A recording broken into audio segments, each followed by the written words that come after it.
PC2, PC9, Engine 53, Medic 53, Engine 10, Truck 10, Engine 51, Engine 56, Truck 50, Structure Fire, District 997608, Tierra Glen Way, PC2, PC9, Engine 53, Medic 53, Engine 10, Truck 10, Engine 51, Engine 56, Truck 50, Operations B6. So en route, I knew that we had, dispatch came over Bravo 2. I advised, went to the TAC channel, advised all the companies responding, hey, all companies, Battalion 2, per dispatch, potential rescue in this. And as we were turning onto the street before there, they said confirmed victim inside. So we knew probably 15 seconds before we got there that we did have an individual inside. All right, all units, Engine 53 is on scene, 7600. It's going to be the first house on the corner. We've got a single-story heavy smoke and fire coming from the Alpha Delta corner. Engine 53 is going to be initiating offensive fire attack. We've got a hydrant across the street. Next in, take command, assist with water. 5-3, Battalion 2, I copy. Did you copy possible rescue list? 5-3 copies. We'll force the front door. We got fire attack and rescue. As we turned the corner, I basically got to have three sides from the Charlie, then the Delta, then the Alpha side. Gave the size up, stepped off of the engine, went directly to that gentleman who the neighbor was saying, this is the husband, he lives there. I think I actually yelled at him and said, hey, where is your wife, where is she? And I remember him pointing to the house and thinking, okay, yes, we know she's in the house, specifically where is she so that we can, one, go into that particular area, and then two, just update all incoming crews so at least we would narrow down a search area to that particular part of the house. And I remember him saying something and I couldn't understand him, and they said he doesn't speak English. So that transpired. Shortly thereafter, I hear Engine 10 come up. Engine 10 is on scene. We got water supply command, and we're going to assist with fire attack and possible rescue. Our assignment was that we were going to assist with water supply, take command, and assist with fire attack and a possible search. I never came up and took command. I arrived with 5-6. I usually will try and not, when I believe it's a priority call, I'll try and reserve my radio traffic just for pertinent information getting out. So Engine 10 came up, they took command, so they were assisting with fire attack and rescue, because we knew it was a rescue. The truck wasn't there for whatever reason. 5-6 arrived, and myself almost the same time. 5-6 called 2 out. 56 stretching a 2 out. I knew that Battalion 2 was right behind us, so I did kind of jump the gun and key the mic right away to grab the airspace to say that we were stretching a 2 out line, because I wanted to get that down and established. My rationale for that is there was bars on all the windows. It's the middle of the night. We've got pretty good smoke production coming out of there with visible flames as well, and I wanted to get that 2 out line down with the intent of pushing it in as an additional fire attack line. I immediately positioned my rig to where I could see, but as I'm pulling in, I noticed Medic 53 kind of running across the yard with packs. And so literally, after Engine 10 gave their size up, I'm telling 53, I need your gurney to the front. Medic 5-3, get your gurney, and I want you at the front. I've got already another engine on scene. We've got a confirmed victim at this point, in my mind. With our arrival, we had a single roll ride-along. We passed back my radio to have him get on TAC. Unfortunately, while doing so, he switched our main radio, so we missed a little bit of the size up, which was given our assignment. We made contact with Engine 56 captain. At the time, we let him know that we're going to bump in, because at the time it was just our two personnel, our captain and our firefighter, pushing inside. They were struggling on a corner, and so we pushed in about 10 feet. On the first corner, we made a right-hand turn. I told Slade, my partner, to stay a little closer to the door if we get a victim. I met up with Ryan on the front lawn as, I think Engine 10 and Engine 56 arrived, and they were coming off with their crews, and I told Ryan, I said, just knock down the main body of fire in the front door area, then I'm going to go search in front of the hose line. And I remember looking behind me, I saw Sean Wolf, who was on engine 56, and said, "Hey, I'm going to go search in front of the hose line. Take Ryan in with you." And at that point, I wasn't sure what other people's assignments were because I was focused on trying to get in there and find that lady. He knocked down the fire. I then went and got in maybe 6-7 feet. I could actually see the hallway there, so I went down the hallway. I looked to the right. I saw the first bedroom, and I could see that there was nobody in the bed. There was smoke down to maybe 4 feet or something in there, but I could see clear enough in there that there wasn't anybody there. Went down to the end of the hall, looked left, and I could see the glow of the fire in there. So I came back down the hall, told Ryan, "Hey, bring your hose line down here." So he came back down, knocked the fire down in the room, and then I went in and started to search. My next assignment basically was, I believe 5-1s came in and asked for an assignment. So when we rolled up, I announced that we were on scene as we were pulling down the street. Still not quite there, but just to give command a heads up. Command 5-1, pulling up, so good assignment. 5-1, stand by, position your engine. I've got an engine over the hydrant, just stand by. Command asked us to stand by. With everything that was going on, I knew that getting a lap hadn't necessarily occurred yet. So I told my crew that we're just going to get a lap and hopped out of the rig. 56 came up and said we had bars in all the windows. So once I knew we had bars in all the windows, I told 5-1, came back, told him stand by hydrant, and then I came back and told him 5-1, why don't you give me a 360 and kill utilities.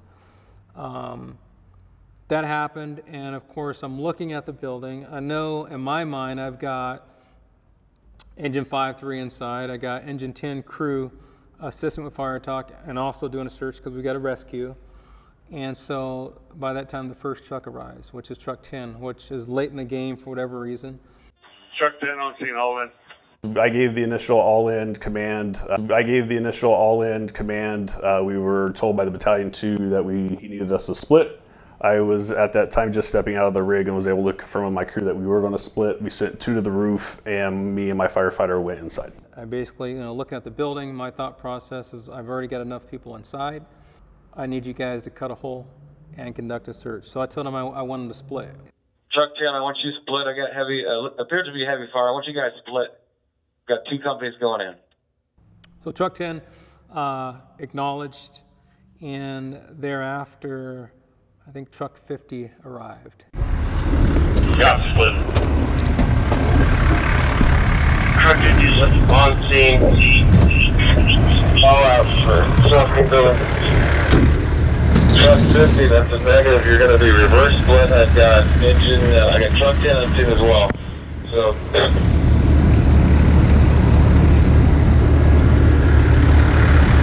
So on the way there, we almost ran into truck 10. We knew we were right behind them.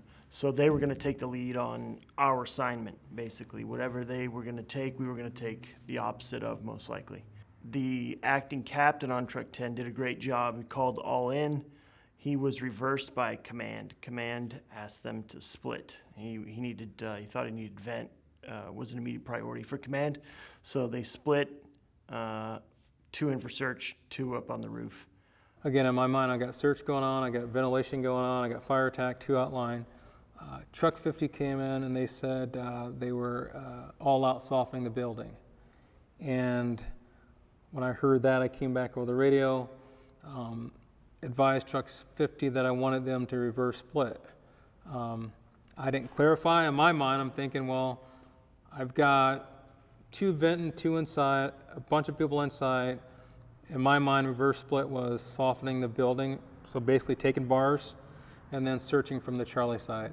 I think that command later may have confused the officer, but he never came back in knowledge, so I assumed everything that I needed to happen was being done. My assumption with that was that they wanted us to mirror what they had assigned to the city crews in reverse. So captain would go with their engineer and vice versa. So there was a little bit of confusion with their acting captain because the city usually doesn't send a captain to the roof. But I saw a captain carrying a roof ladder. It looked like he was going up, so that's when I told my engineer he was actually going to the roof team and I was going to go in. Yeah, so about time after I told command that there's bars on every part of the window or every opening of the building, just happened to hear an SCBA through the security door on the Charlie Delta side. Command 5-1. Utilities are secured. We're checking the Bravo side around to the Charlie. Copy 5-1. Just confirming you grab utilities from me and you on that 360. Hey, firm, utilities are secure. We got bars on every opening.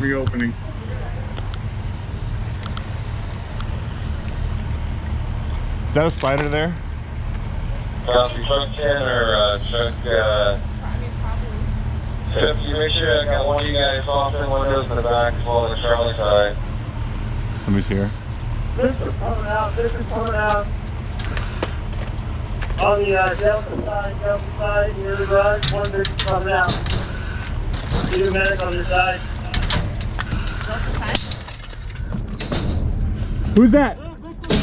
Yeah. 5-1, you copy. Can you redirect? It looks like a Victor's coming out on the Delta side, please. That's truck here on the Delta side, one copy, that's 6 fire. Delta side, they're on the outside now. You guys have the victim? Copy. They're coming out, they're on the Delta side. Okay, but you do not have it with you? I do not. Okay. It turned out it was Ben. I knew who it was. I knew Ben's voice. We worked in the same firehouse and together for a while, so I knew it was him. Had conversation with him.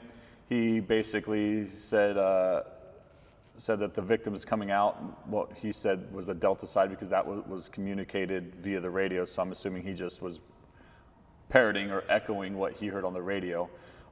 When he told me that, I looked down what was the true Delta side and saw a shed there, saw a small window. I'm like, well, they're not coming out over here on this part, this what would be the Charlie side of the fence.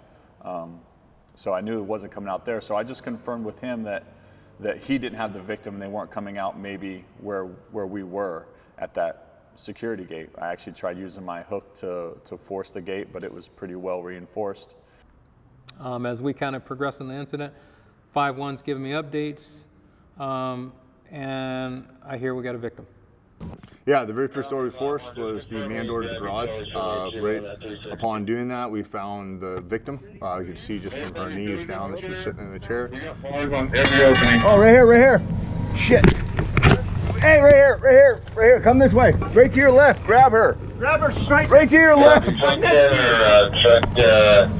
I knew the fire was located in the Charlie Delta corner. I could see that as I got a lap of the building. So I knew the hose team went to the right. So I searched to the left. I went off the hose line into a living room on the left that had moderate smoke and heat conditions. I continued left. It led into the garage. There was an open door into the garage. And right when I entered the garage, the crew from Truck 50 opened a man door on the Bravo side of the house. Right then, Engine 10's captain came into view in through the other man door leading into the house, and we directed him to the victim. I communicated with the truck crew that I had her. They wanted to assist, but there wasn't a lot of room. The garage was packed full, had cars and lots of other stuff. The victim wasn't that big, maybe 120, 130 pounds. So had the truck crew handle the radio traffic and just clear a path. I removed the victim by myself down the Bravo side of the house and onto the driveway. At that point, heard the traffic that they had found a victim. They were working on getting her out. At that point, I kind of looked around and was kind of in no man's land for a sec. I saw a gurney there, nobody with it. I think I had made mention to command that to start another medic because medic 53 had gone interior. At that point, I saw some firefighters bring the victim out on the Bravo side and bring her to the driveway, and there was kind of nobody there. So I grabbed my backup firefighter and myself, we went over and started assisting with patient care. We were told to back some hose out. So as we were backing some hose out, I happened to grab the loop and step outside, and that's when I heard them call for the victim. It was at that moment that I started taking off all my gear because I was going to be the primary medic with the victim, and then run around I was standing right outside the Alpha door, and then I ran around to the Alpha Bravo corner where I met up with the Engine 10 and Truck 50 firefighter, and they gave me the victim. We heard victim. on the radio. And so at that point, I knew that we didn't have the victim, or at least somebody must have the victim, and they weren't with us because I was the only person, at the doorway there, and he was still with me at the doorway. And so I told him, I said, hey, I don't know where the victim is, but take your hose line back down the hall and go protect that operation. So in that timeline, I'm asking for medic 5. I asked dispatch for another medic. For whatever reason, dispatch redispatched medic 53. And I'm in my car listening, why am I hearing medic 53? I look at the screen, and so I come back and I tell dispatch, dispatch, medic 53 is here, I need an additional medic. Victim got brought out. Eventually there's a medic, medic 5, engine 56 comes up and tells me he's got 2 firefighters, with the medic to the hospital. About that time, I redirect 5-1. Go for 5-1. If you can redirect now, assist and staff at 2 out. I got 1 for 5-6 on it. I'll need 1 more of your guys after your utilities. Hey, let's go. We got 2 out now. Let's go this way. 5-1 copy. Man, the 2 out. Opposite side. Emergency traffic. Engine 5-1, we've located a victim. Alpha, or should be Charlie Delta corner. We got a firefighter. We got a firefighter down. We need a emergency traffic firefighter stuck in the Charlie Delta corner. We need a search saw to force the security gate on the back door to help them out. I'll be honest with you, once he told me the victim wasn't coming out here and I knew the victim was coming out, and I went around to what was actually the Bravo side and met up with truck 50, and they said, yeah, the victim's out. In my mind, psychologically, I knew there was fire was knocked down and that the victim was out. So I sort of started to de-escalate in my mind a little bit. So I remember talking to Kitty about the door. I could feel the room start to heat up a little bit, and I turned to my right and I could see that there was a little bit of fire, and I kind of turned to my left and saw that there was a little bit of fire on the ground area. And I remember saying, hey, it's starting to get warm in here. Can you guys get the door open? Thinking, hey, they're going to get it. And I remember going, okay, hey, look, it's getting a little warm. And I felt over to the wall and I felt another door, with my left hand, and was trying to feel for, I could tell it was a door because you went from the wall and then you could just feel it like it was a hollow core wood door, and going, okay, hey, there's a door there. And then I couldn't feel the handle, and so I just kicked the door in and then kind of went in there, found that there was a toilet and whatnot, and go, okay, hey, I'm in a bathroom. And so then I remember going, okay, hey, this room is completely fine. There was smoke in there, but there was no fire. There was not really any heat or anything. So I remember walking back down to the door and saying, hey, I'm going to be in the bathroom while you guys are working on, getting the door open. For a brief period, just okay, pressure's off, but let's still get this door open. Ben was on the other side, and I was just asking him, hey, can you just twist the knob? Because it was a deadbolt. And he said no, and then he couldn't get out. And we're like, oh, okay. And we're like, well, incense seemed to be winding down, but we noticed the flame was growing in the room. It just started out looking like a candle was now growing into something. And we did not know why Ben wasn't leaving the room. And he said that it was getting hot and he couldn't get out. We got reassigned to 2 out. When I came back to get my crew, hey, let's go up front. That's when my firefighter, Katie, came up to me and said, hey, Ben needs, I forget the exact verbiage, but basically my assumption of her communication was that there was potentially another victim that needed to come out. So I keyed the mic and gave an emergency traffic of, victim on the Charlie Delta side. But then she interrupted me and said, no, Ben needs to get out. Ben needs help. So I sort of froze for a second, and you can hear that in my radio transmission. I gave another emergency traffic of, we have a firefighter trapped. the Charlie Delta and asked for more resources. There are a couple redirections for 5-1 though. When we had a victim coming out, initially they said it was a Delta side, ended up being the Bravo side. I'm looking at who I had available, the 2 outlines not available. I got a search and a nozzle line, so 5-1s I redirect, hey, can you guys help with the patient? As the incident kind of de-escalating, I get the priority traffic, and when I heard priority traffic, there's a second victim initially. So I'm calling dispatch, okay, we got another victim. So I go to Bravo 2, tell dispatch, hey, give me an additional ambulance, or we've got another victim.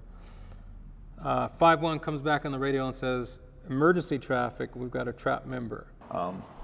When I came back around and I looked in through that same slider, the room was a third to half orange. It wasn't necessarily fully flashed, but the fire had regrown. What was happening, we knew we were kind of in the corner. We didn't know where it could be since there was no active fire at that time. Felt a couple seconds later, made our way into the master bedroom, and the master bedroom had relit off. Heavy fire in the master bedroom at that time. I made my way out of the master bedroom into the hallway where I found 53's nozzle, brought him back to the bedroom where he extinguished the fire. And right about that time, I think I had just been in the hallway or stepped out, that we had heard that Captain from Engine 53 was already outside. Charlie Delta. Charlie Delta. Charlie cut it. Delta now.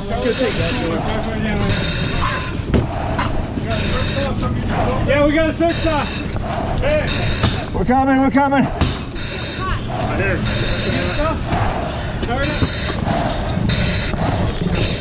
Man, 5-1, everybody came relatively quick, as far as getting tools and people back there. I would say within 30 to 45 seconds, we had the things we needed back there. It was just a matter of now getting the door open. Went down the Bravo to the Charlie, met up with engine 51 in the back, and were able to force the rear door and open the emergency, the security gate on the back, and get that potentially down firefighter, or whatever the person in emergency traffic was called for, out of the building. And so now I'm processing in my mind, and I'm looking at the building, and I'm thinking, so we got a second victim and a trapped member, or do we have a trapped member? Anyway, he came over the radio again and confirmed it was a trapped member. So obviously I went to Bravo 2, relayed to dispatch with a trapped member, and asked for a second alarm. In my mind, I'm setting this up in case it goes back, but in looking at the building, I'm in a no more than a 1,500 square foot house, slab foundation. I'm thinking, where is this person trapped at? And if I deal with the fire, I'll deal with our trapped member. In my mind, everything's in play that needs to be in play. We've got fire attack taking place. We got trucks are there with ventilation. So I heard there was a call for circ saw in the back. I asked truck 50 or 10 who could redirect, to help in the back. I assume though that bars were being taken care of in the back, because at one point I advised truck 50, even though I didn't tell him I wanted to search and the bars, I advised truck 50 at some point to take bars to the Charlie side. In retrospect, after watching, I think members kind of got tunnel vision by the patient coming out. And so any prior command or order kind of got, missed. And as quick as the incident, we had the trapped member to basically, I went through my checkbox of, okay, let me find out who's on fire attack, make sure we got that going. Let me see if I can get redirect a truck. And then kind of going through a PAR, by then the incident was over as far as the member was out. But 51s did a good job giving me intel. So there was seemed to be a lot of radio traffic, but every piece of traffic that 51s gave me, it was pertaining to the member that was trapped in the house. So I didn't feel the need to stop that traffic because it was beneficial as far as updates. So just seeing the bigger picture. So slowing down, taking that deep breath, taking that stress level down, taking your time.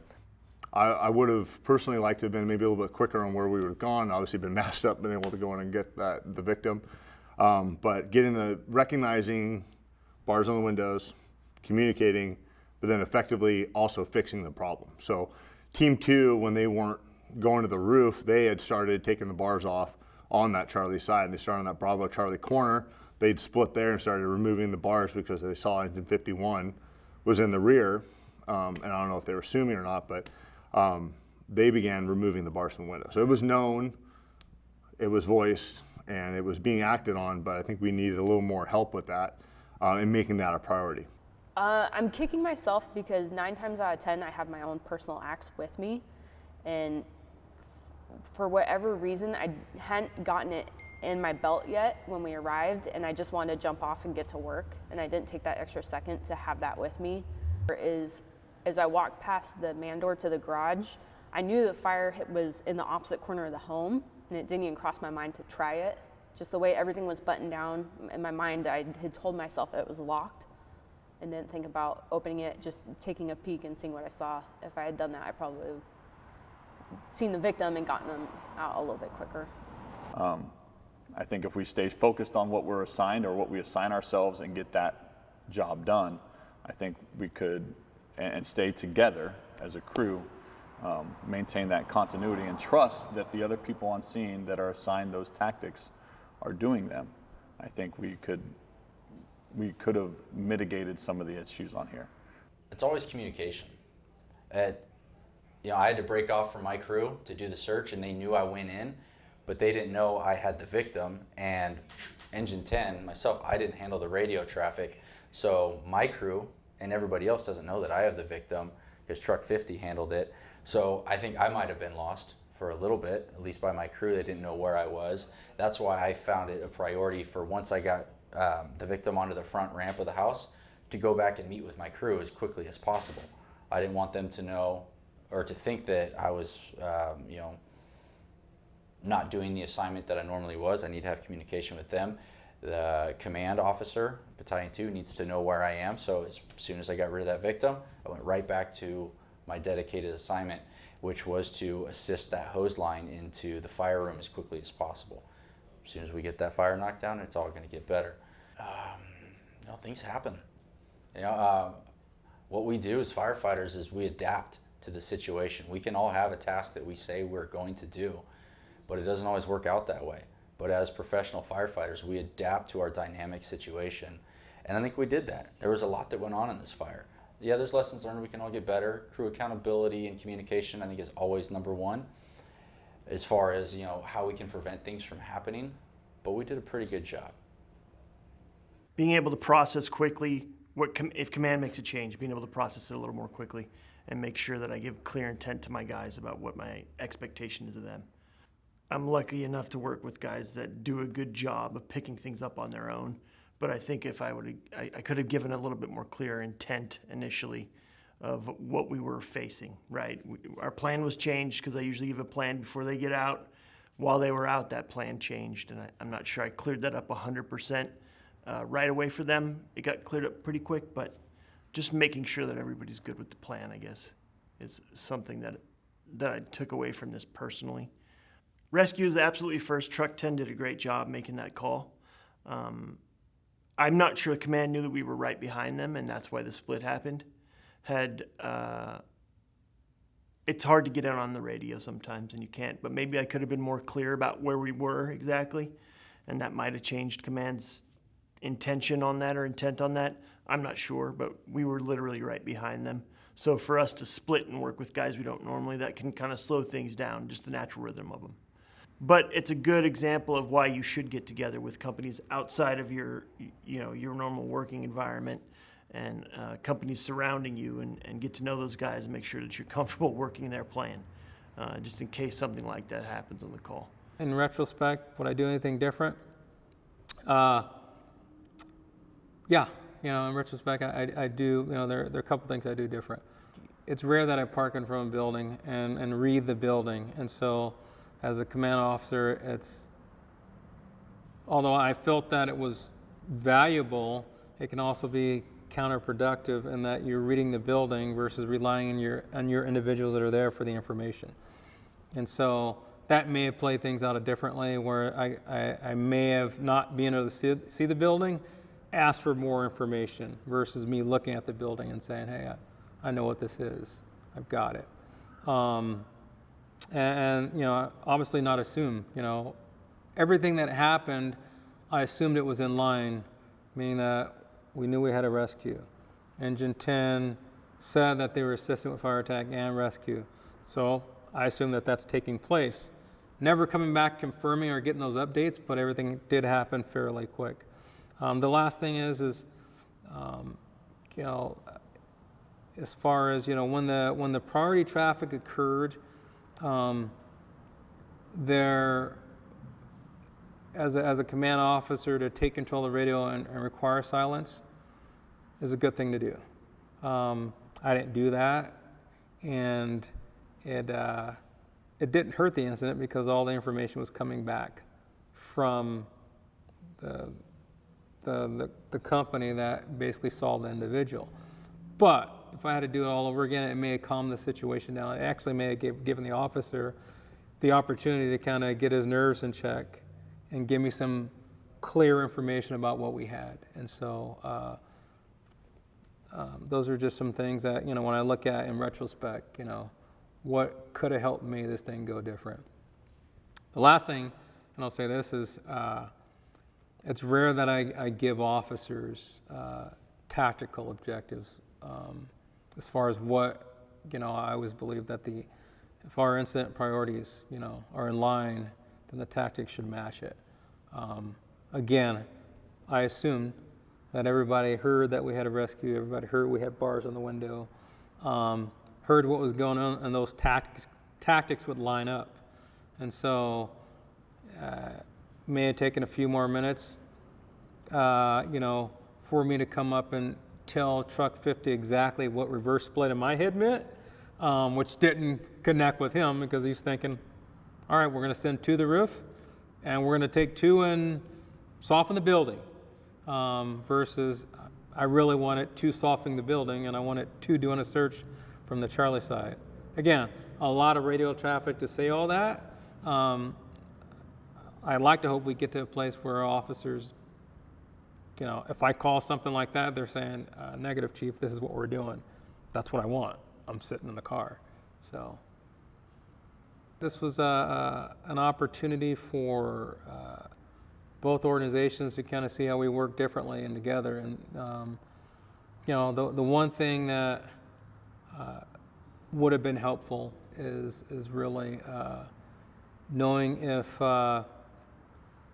if I know that the medic's going to be assigned to fire attack operations, I can work with that immediately, you know. And so, again, those are things where operationally, you know, I've got this preconceived idea because I know Metro runs with 3 and we've got 4.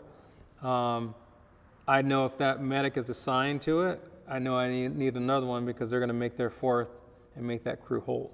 So those are just some things, you know, it'd be nice to hear on the radio, you know, and that's obviously a company officer's call, you know. If he makes the call that he wants to assign his medic because there is a rescue at 3:15 in the morning, I'm not going to second guess that. I'm going to get another medic coming en route because what makes that rescue effective is making that crew whole. So those are some little lessons learned, and I think operationally, you know, we give our officers the ability to make those calls and not tie their hands, and we work better together as organizations.